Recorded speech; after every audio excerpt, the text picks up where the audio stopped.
matin sur les ondes de la web radio Djena. Nouveau jour, nouvelle semaine qui démarre pour tout un chacun. Je vous envoie des ondes positives et aussi plein de bonnes vibrations pour démarrer cette semaine sur la web radio Djena. La balade matinale de ce lundi 29 juin 2020 porte les griffes de Joanie Tablavoutri, bien sûr, devant cette tige micro et derrière la caméra pour la réalisation technique. Il s'appelle Rémi Humpati en studio avec moi. Mesdames Léna Mbedi et Félicité Kolani, bonjour. Bonjour. Vous avez bien dormi? Très bien. Le week-end s'est bien passé? Oui, très bien. En forme? Ouais, apparemment bien. Apparemment ou ça va? Ça va pas trop, hein? Un peu fatigué, voilà. Ouais, Donc, le week-end quand on a voit le été visage, on sent mouvementé. que Ah oui, ça se il y a sent. une fatigue, voilà. Ah bah, faut choisir quelques minutes ou quelques heures dans cette journée pour te reposer. Bien sûr. Ça le fait? Ouais, j'aurais bien D'accord. reposé. J'espère que vous également, chers abonnés, vous avez passé un excellent week-end et que vous êtes d'aplomb pour démarrer cette semaine. Bienvenue dans la balade matinale. Comme toujours, le programme, il reste inchangé. Tout à l'heure, la pensée du jour, cette pensée-là qui vous permet donc de prendre la vie du bon côté. Ce sera donc quelques instants. Ensuite, nous passerons à ma tasse avec Léna qui nous propose ce matin les bienfaits du chocolat. Miam, miam. J'adore le chocolat. Ensuite, comme thème pour vous cette semaine, nous avons choisi le thème de la dot. Vous savez ce que c'est la dot, n'est-ce pas? Pour ceux qui ne savent pas ce que c'est, dans un instant, je vais éclaircir votre long terme sur ce que c'est que la dot. Mais pour l'instant, on va parler de pensée. Alors, voici la pensée du jour. J'ai choisi de me référer à un grand homme, quelqu'un qui a impacté très positivement le monde. Il s'agit de Barack Obama. Barack Obama vous dit ceci ce matin. Je vous demande de croire pas dans ma capacité de changer les choses, mais dans la vôtre. C'est-à-dire que le changement du monde ne passera pas par lui, par moi, par Léna ou par Félicité, mais ce sera à travers vous. Voulez-vous que quelque chose change dans votre vie? Alors, croyez en votre capacité à changer cette chose et posez les actes qu'il faut. C'est pour vous demander ainsi d'impacter positivement votre société aujourd'hui. Faites quelque chose qui changera peut-être le cours de votre journée ou le cours de la journée de quelqu'un. Aujourd'hui, vous verrez, vous ne serez que plus heureux. En tout cas, je sais qu'en donnant du bonheur, on reçoit plus de bonheur. C'est pour ça que je vous demande ce matin d'impacter votre entourage, de marquer le monde par un acte ce matin ou d'ici la fin de la journée. Voilà les filles, c'est la pensée de ce jour. Qu'est-ce que vous en dites? Je dirais que le message, il est clair. Faut pas compter sur quelqu'un pour faire son bonheur. Il faut soi-même faire ce qu'on a à faire pour son bonheur et refaire jaillir ce bonheur-là sur l'entourage. D'accord, Félicité. Bon, je dirais que quand tu ne crois pas en toi, c'est que tu n'es pas prêt à devenir ce que tu veux. Avant d'avoir un rêve, il faut d'abord croire en toi. Il faut connaître tes capacités et non croire en une tierce personne que par cette personne, votre vie sera réalisée. Comme l'a dit Barack Obama, voilà. Croire en toi, c'est la meilleure des choses pour un être. Voilà, qui rêve être grand ou bien qui rêve réaliser tant de choses dans sa vie. Des choses positives. On ne sait jamais, même le négatif parfois nous fait aboutir au positif, n'est-ce pas? Bien sûr. Alors voilà, c'est la pensée de ce jour. Comme on le fait depuis un moment, on va souhaiter un happy birthday à tous ceux qui sont nés en 29 juin. Happy birthday à tous ceux qui sont des natifs du 29 juin et également tous ceux qui sont des natifs de lundi. On vous souhaite bien de belles choses. Comme je le disais en début de cette émission, des ondes positives, des vibrations positives et plein de câlins et de bisous pour votre journée. On va attaquer avec la rubrique matinale Ma tasse. Ce matin, Léna a choisi de nous parler du chocolat, n'est-ce pas? Oui, évidemment, mais il faut peser le chocolat noir, pas n'importe quel chocolat. Le chocolat noir. Oui, celui qui a un goût amer. Ah oui, parce qu'il y a le chocolat blanc, il y a le chocolat au lait. Et puis il y a le chocolat noir. Voilà. On va parler du chocolat noir ce matin parce que le chocolat noir est composé de certains nutriments qui offrent des bienfaits à la santé. Entre autres, le chocolat noir est composé de beaucoup de cacao, de magnésium, de catéchine et de théobromine. Excusez-moi si j'ai raté, mais bon, à peu près ça. Voilà, le chocolat noir améliore les capacités sportives en réduisant la consommation d'oxygène. Elle lutte aussi contre les rides parce que la catéchine aide à garder le corps dynamique. Elle réduit l'hypertension, améliore la concentration. Le chocolat noir est un excellent antidépresseur, booste la mémoire, améliore la qualité du sommeil. Elle est aussi un allié pour les femmes enceintes, un remède contre la toux et aide aussi à perdre du poids. Ah, le chocolat aide à perdre du poids. Oui. Chocolat noir. Oui, le chocolat noir parce qu'il est riche en cacao. Plus il y a de cacao et moins il y a de sucre, donc moins de matière grasse. Mais il est conseillé de consommer 60 grammes par jour, soit un carré, pas toute une tablette, un carré. Juste un carré. Oui. Genre, tu ouvres la plaquette de chocolat et tu choisis juste un carré. Et tu le mets au frais. Ce n'est pas possible. Si, c'est possible. Ah ben, ça va être compliqué en plus. C'est pour le bien de la santé. Voilà. Voilà, donc les bienfaits du chocolat. Je précise qu'on ne peut pas juste... le chocolat, il y a également beaucoup de dérivés de ce chocolat noir qu'on peut consommer à la place de manger que du chocolat.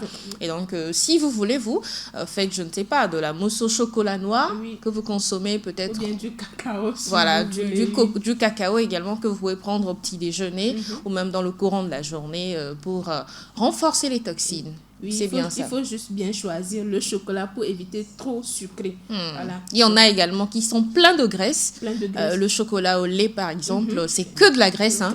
C'est rempli que de la graisse. Donc, oui, mais le chocolat noir, tout le monde n'aime pas parce que le goût amer. Oui, c'est pour ça que j'ai parlé de dérivés. On peut le transformer et le consommer selon son goût, en fait. Voilà. Donc, on peut le consommer soit en chocolat chaud, soit en mousse de chocolat, ou pour ceux-là qui ont assez de cran, prenez le cru comme ça. Voilà, c'était la rubrique Ma tasse. Alors, comme je le disais, le thème choisi pour vous cette semaine, chers abonnés, c'est le thème de la dot. Qu'est-ce que c'est que la dot? Où est-ce qu'on parle de dot? Quand est-ce qu'on parle de dot? Ce sera donc la discussion tout au long de cette semaine. Alors, la vieille tradition en Afrique voudrait que lorsqu'on veut épouser une femme, on offre des présents, on offre des cadeaux, on offre ce qu'on a chez soi.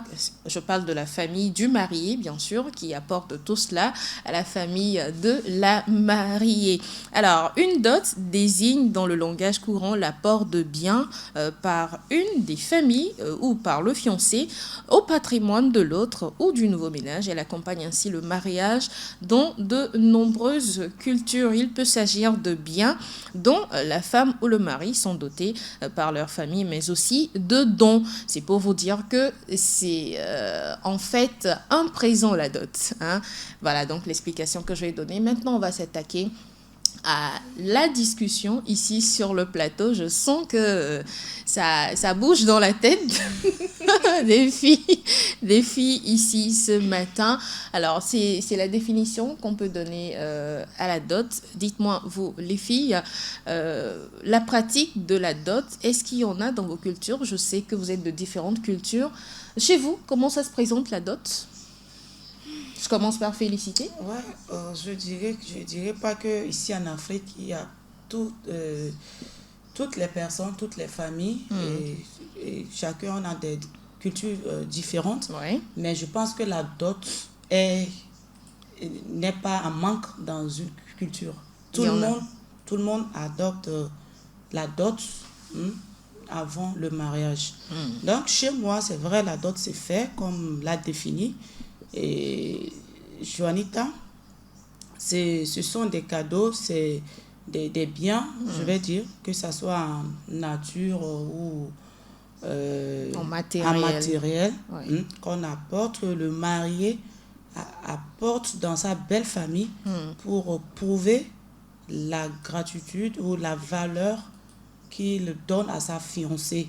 Voilà, pour prouver que là, je vais prendre votre fille. Elle est ma femme, voilà, je vais l'épouser. Donc, chez nous, c'est à peu près ça. Oui, et c'est-à-dire on apporte juste ce dont a besoin la mariée, pas autre chose. C'est bien cela. Oui, je vais dire que comme il y a la dot dans chaque culture, mais chaque famille À sa liste. a sa liste, je veux dire, a sa manière de faire la dot. Exactement. Ouais, je peux dire que c'est une manière, Ouais. pas une liste. Quand on parle d'une liste, c'est comme s'il y a tant des choses, mais toute famille a une manière, hein, de présenter, hein, sa dot. Sa dot. Voilà. Exactement. Alors, Léna, chez toi, comment ça se fait? Chez moi, la dot, bon, d'abord, moi, je dis la dot, c'est le prix qu'on donne à la femme. Ça, selon ce que l'autre a dit, moi, c'est ma définition de la dot. C'est le prix que la famille de la femme donne à son enfant. Moi, j'ai parlé de ma famille, hein. Là, tu parles de ta famille, de comment est-ce que la dot se fait chez toi. Oui, Moi, suis en train alors de te dire je ne comment est-ce demande que pas la encore dot de se fait chez contradiction. moi. Calmez-vous. Calme-toi. Alors là, dis-nous Voilà. d'abord comment ça se présente Dans chez ma- toi. dans Ensuite, ma culture- on verra, oui. Voilà. Dans ma culture, d'abord, avant qu'on ne passe à l'étape de dot, ce sont les oncles qui décident d'abord. Parce que chez nous, on dit que l'enfant appartient aux oncles.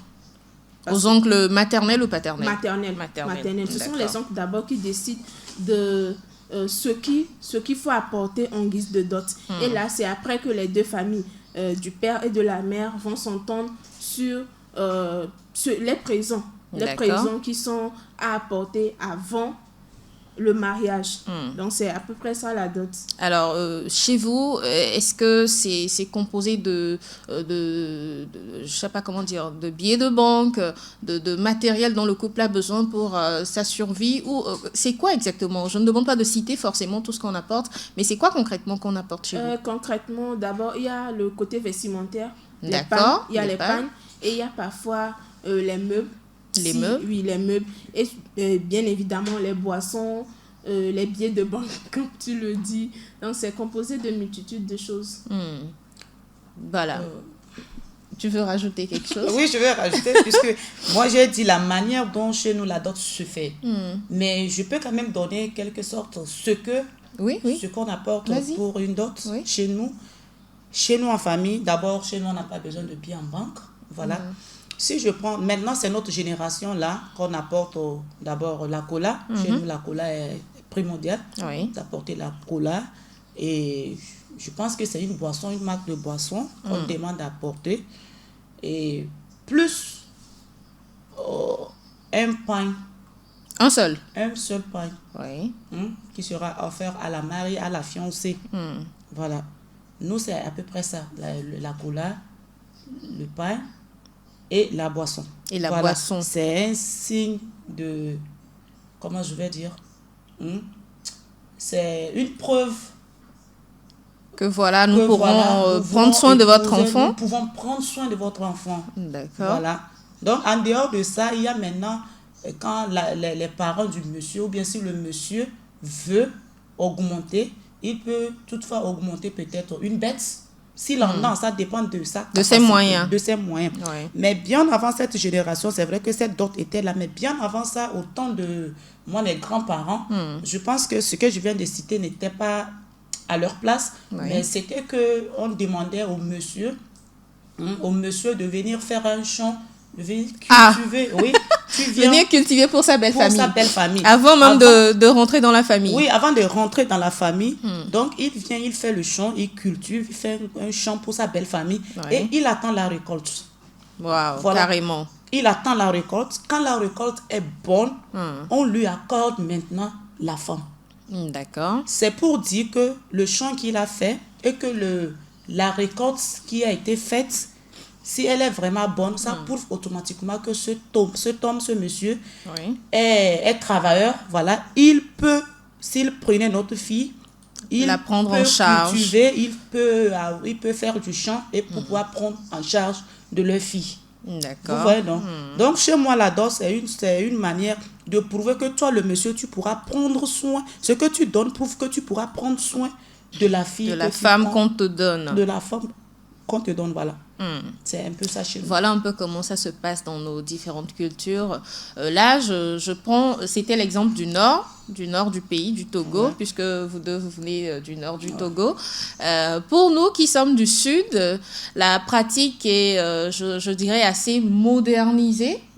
Quand je prends par exemple l'exemple d'Aneho, c'est un exemple comme ça, hein. Je ne dis pas que je viens d'Aneho. Quand je prends l'exemple d'Aneho, quand on veut faire la dot pour une femme, c'est tout un cérémonial.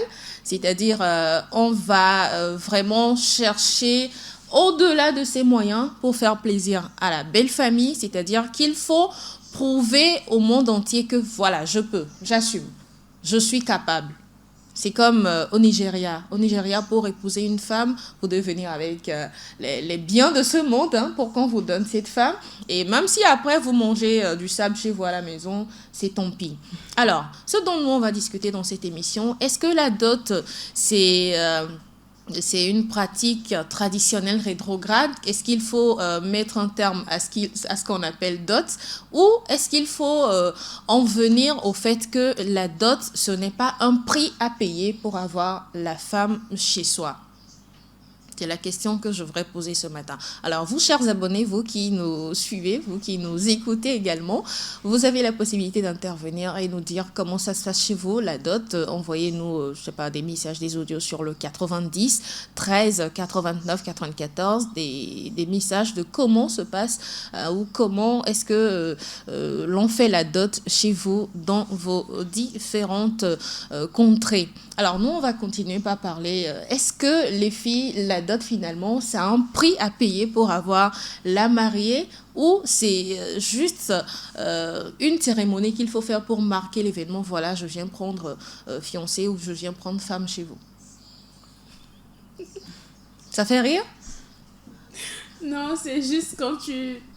comment dire, le samedi, excusez-moi d'en venir, le samedi, j'ai assisté à une cérémonie de dot. Ah, carrément. Raconte-nous. Non, je ne vais pas aller dans les détails seulement. Moi, ça me faisait rire, en fait.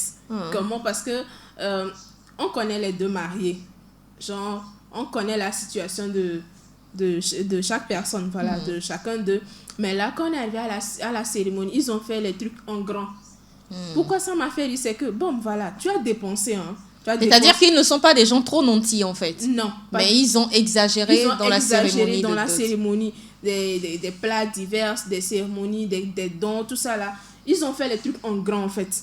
Ils ont fait les trucs en grand. Ce qui m'a fait rire, c'est que, voilà, vous avez fait tout ce qu'il faut, hein. Tout le monde a applaudi, tout ça là. Mais après ça.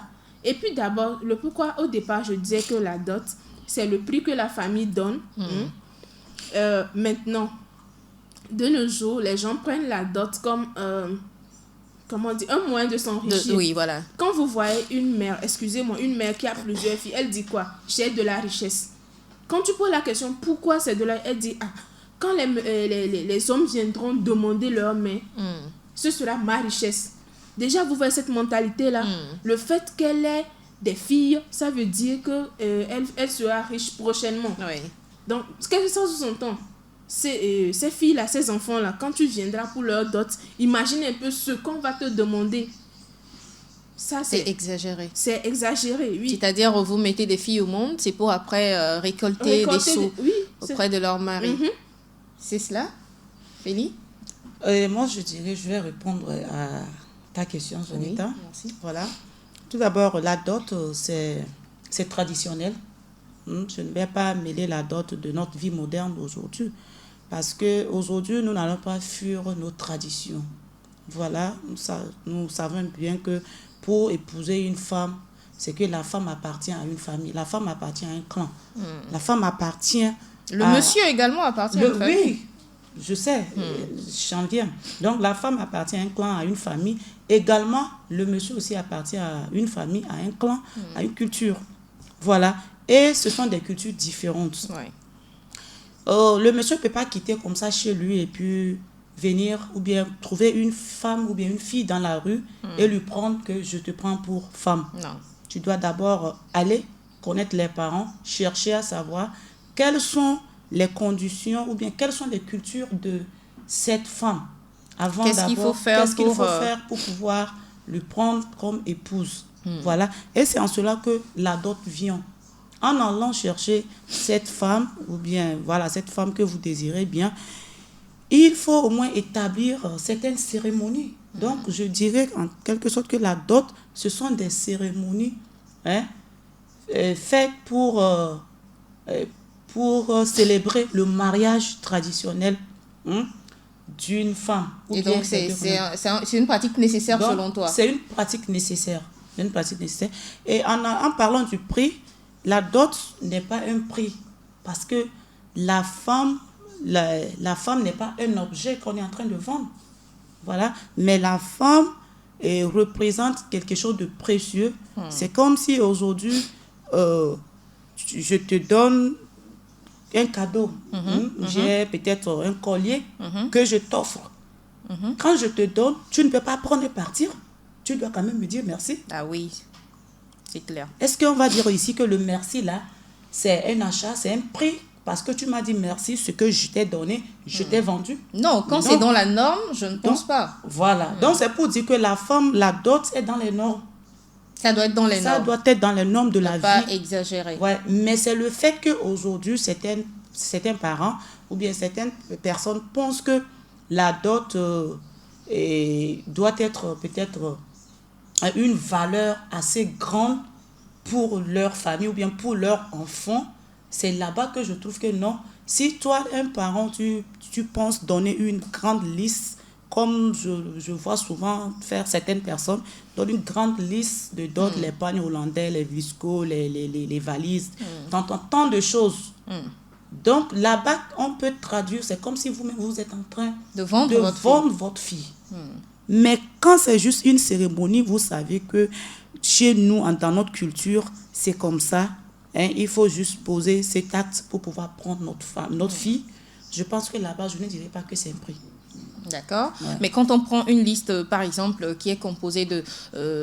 parce qu'il y en a des listes. Hein. Moi, j'en ai vu plein. Quand vous dites que vous ne savez pas qu'il y a des listes, moi, j'en ai vu plein. Du sud jusqu'au nord, du nord jusqu'au sud, j'ai vu plein de listes. Sur des listes, on met, par exemple, 6 pagnes hollandais, 6 vlisco, 12 pagnes simples, un casier de bière, 2 casiers de sucrerie...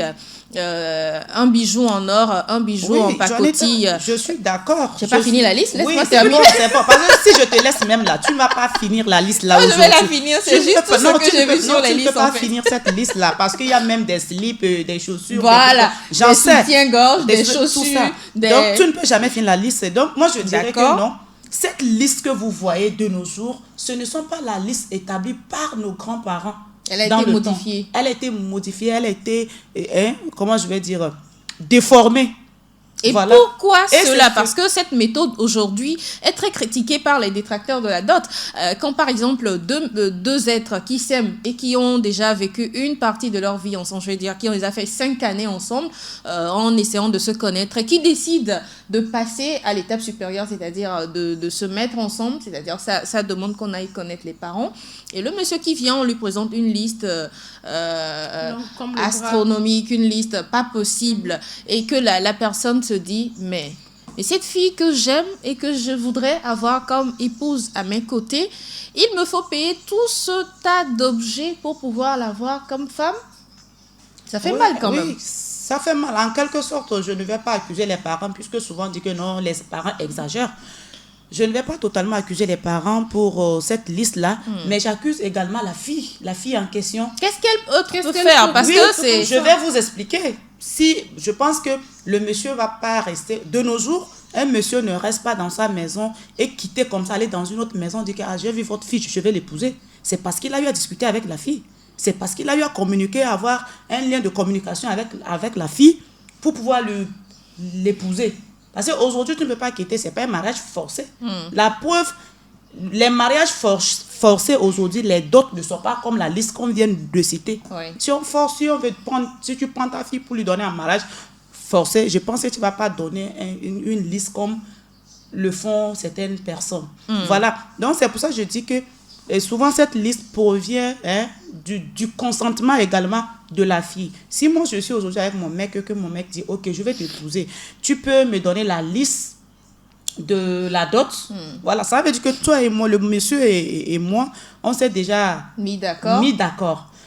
Maintenant, c'est toi qui connais la valeur du monsieur, c'est toi qui connais les poches du monsieur. Ton papa ne connaît pas qu'est-ce que le monsieur fait, qu'est-ce que le monsieur est capable. C'est seul toi, la fille, qui sait que le monsieur est si, le monsieur est ton.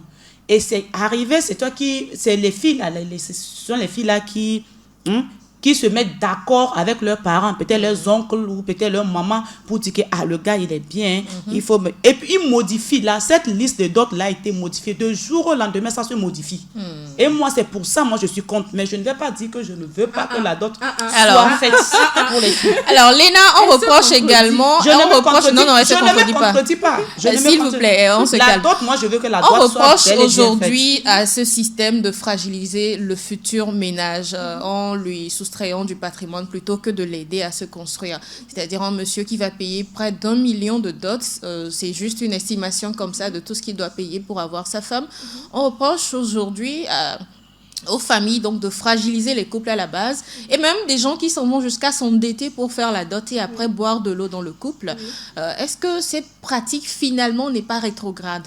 Elle est rétrograde. En tout cas, comme je l'ai dit depuis le départ, pour moi, la dot, c'est pas une condition sine qua non au mariage.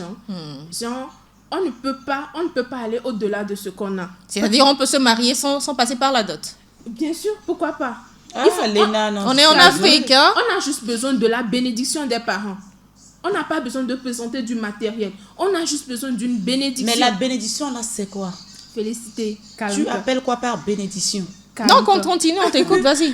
On a juste besoin de la bénédiction. Maintenant, quand vous allez dans les cérémonies de dot, tout ça là, les gens, rarement même tu vas voir... C'est comme de l'exhibition, en fait. Voilà. Ils vont juste là pour manger, danser, tout ça là. Tu ne verras même pas la partie où ils feront des bénédictions, tout ça là pour la famille. D'abord, quand vous demandez des trucs astronomiques au futur mari, quand il paye ça, après, il va chosifier votre fille. Quand elle sera dans le ménage. Ah oui, hein, j'ai eu des couples comme ça. Quand elle ne va pas remplir ce qu'il a rempli, le monsieur va dire, bah regarde, j'ai payé cher pour t'avoir. Exactement. Déjà, donc, tu fais ce que je veux. Tu fais ce que je veux parce que j'ai dépensé pour t'avoir. Alors qu'à la base, elle n'est pas censée être un objet. Ils sont censés être ensemble parce qu'ils s'aiment. Pas parce que le monsieur, il a déboursé de l'argent. Il faut penser à ça. Dans cette histoire de dot, il faut penser au lendemain de votre fille que vous envoyez dans ce ménage-là. Et il y a même des fiancées, elles ont perdu le mariage comme ça parce que le monsieur était incapable de payer la dot. Et les parents aussi refusent catégoriquement de changer les termes de la dot, tout ça là-dedans. Avant tout, il faut penser, au lendemain du foyer. Pas pour vous, non. Parce que les parents, maintenant, eux, ils voient la dot comme une opportunité pour se remplir les poches et le ventre. Alors que non, souvent, c'est ce qu'ils apportent là. Rarement, c'est bénéfique au futur couple. D'accord. Ce sont les parents qui gardent la plus grande partie. Excusez-moi, dans certaines cultures, c'est comme ça se passe. C'est ta dot, mais c'est à peine si tu en vois la couleur. Et ils gardent ça. Et après, c'est toi qui vas aller, excusez-moi, galérer. Dans le couple, dans le foyer. Oui, on va te battre, on va t'insulter, tout ça parce qu'on a payé pour t'avoir. Un prix fort pour t'avoir. Pour t'avoir, mais quand même, c'est vrai que c'est bien beau quand on fait de grandes cérémonies de dot, tout ça là. Les parents, ils sont contents, ils se gonflent que voilà, c'est ma fille, on lui a fait... une grande cérémonie de dot. Une grande cérémonie, oui, c'est vrai, c'est un honneur pour la famille, pour la fille, tout le monde dit, bah voilà, on a fait ta dot, c'est un grand pompe. Mais au-delà de ça, au-delà de l'image que la dot donne à la société, tout ça là, au-delà de ça, qu'est-ce qui attend la future mariée dans son foyer après ça? Qu'est-ce qui doit être fait, notamment dans les couples, selon les recherches que j'ai faites, dans une cérémonie de dot? En fait, ce qui est fait à la base, comme tu le disais, avec les grands-parents, c'est de renforcer plutôt le couple, de renforcer cette union-là. Et qu'est-ce qui se faisait dans le temps? Quand je parle de dans le temps, c'était vraiment des pratiques anciennes. La famille du marié apporte ce dont a besoin le couple. C'est pas des choses exorbitantes, c'est pas des choses extraordinaires. Ce dont a besoin le couple, ça peut être des casseroles, ça peut être des paniers, ça peut être des plats.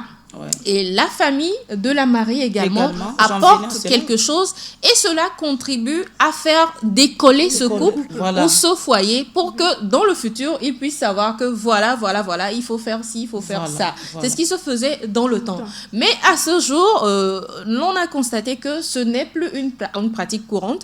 Aujourd'hui, je n'ai pas mis ma fille au monde pour qu'elle vienne galérer avec toi. Voilà. Je n'ai pas éduqué ma fille pour qu'elle vienne vivre une vie de misère avec toi.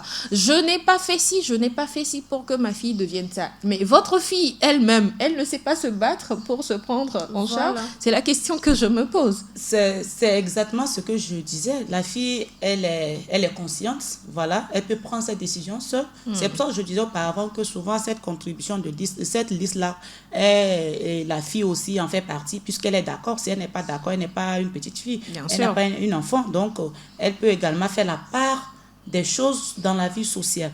Voilà, je disais donc que je ne contredis pas totalement Léna, parce que exagérer dans la dot, c'est comme si vous êtes en train de vendre votre fille, ou vous êtes en train de mettre en échange de matériel contre on donne un prix en fait. On donne un prix en fait à la fiancée. Donc, là, je suis d'accord avec Léna, mais je contredis Léna que la dot doit être faite. Tu ne peux pas mettre ta fille au monde et dire que tu as besoin juste des prières, ou bien tu parlais de quoi. C'est pour ça que je te pose la question. Qu'est-ce que tu appelles par bénédiction? Qu'est-ce que tu appelles par bénédiction? Nous tous, nous savons que pour qu'une personne âgée vienne bénir, je parle de la tradition, traditionnellement africaine, un âgé, un vieux qui s'élève comme ça, qui vient dire que je vais bénir telle chose. Il ne bénit pas gratuitement comme ça. Bien sûr. Il y a des choses, il y a des valeurs que la faut la faire déplacer. Il faut la faire déplacer pour genre en guise de remerciement. Donc, c'est cette bénédiction-là d'abord qui est égale à la dot. Parce qu'on unit les deux personnes-là pour les bénir. Maintenant, en bénissant, c'est toi l'homme qui veut la femme.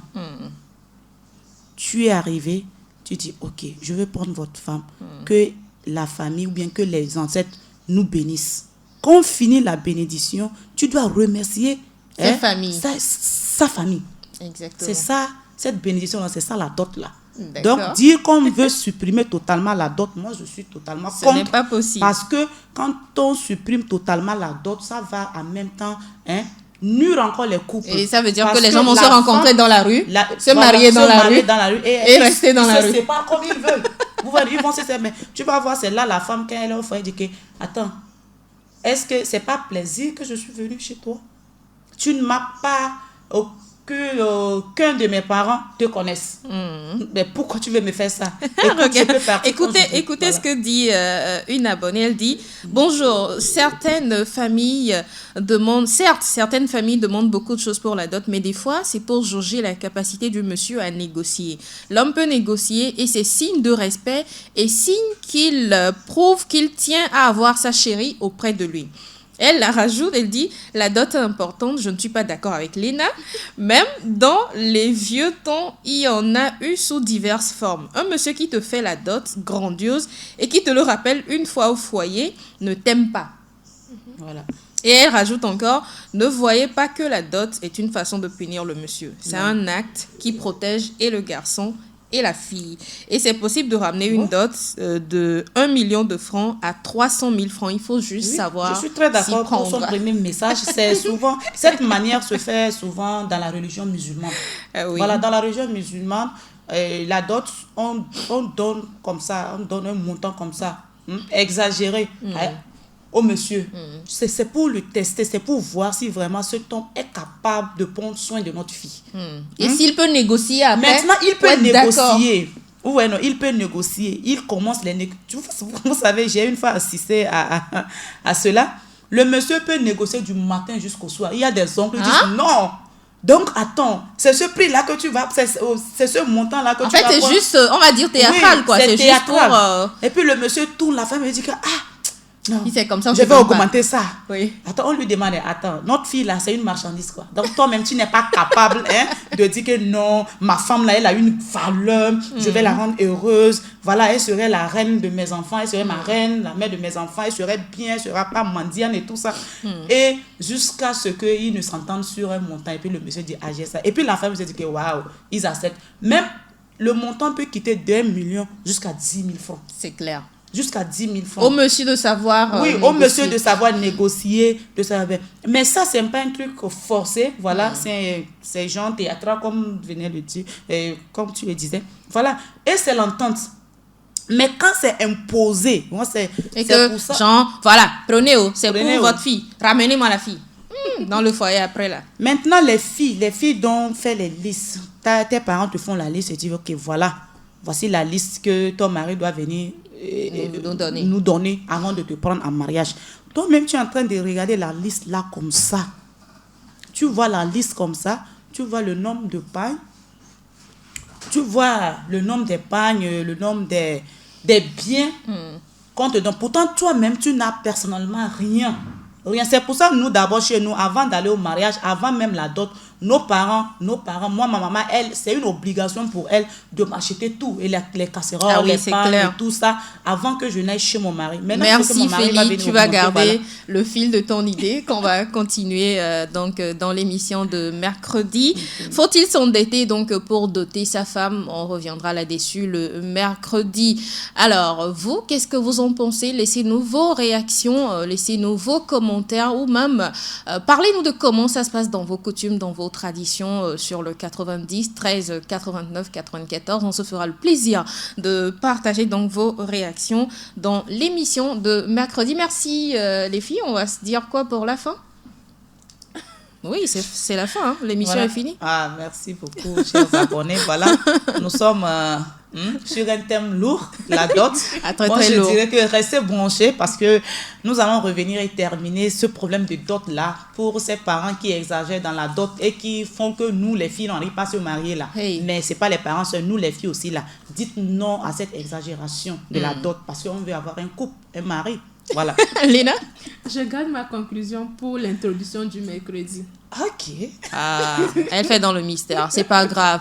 Chers abonnés, ce fut un plaisir de passer ces instants avec vous. On se donne rendez-vous mercredi à partir de 8h pour toujours parler du sujet de la dot, avec vos réactions et aussi avec des experts peut-être ou des gens assez avisés sur le sujet de la dot qui vont nous parler.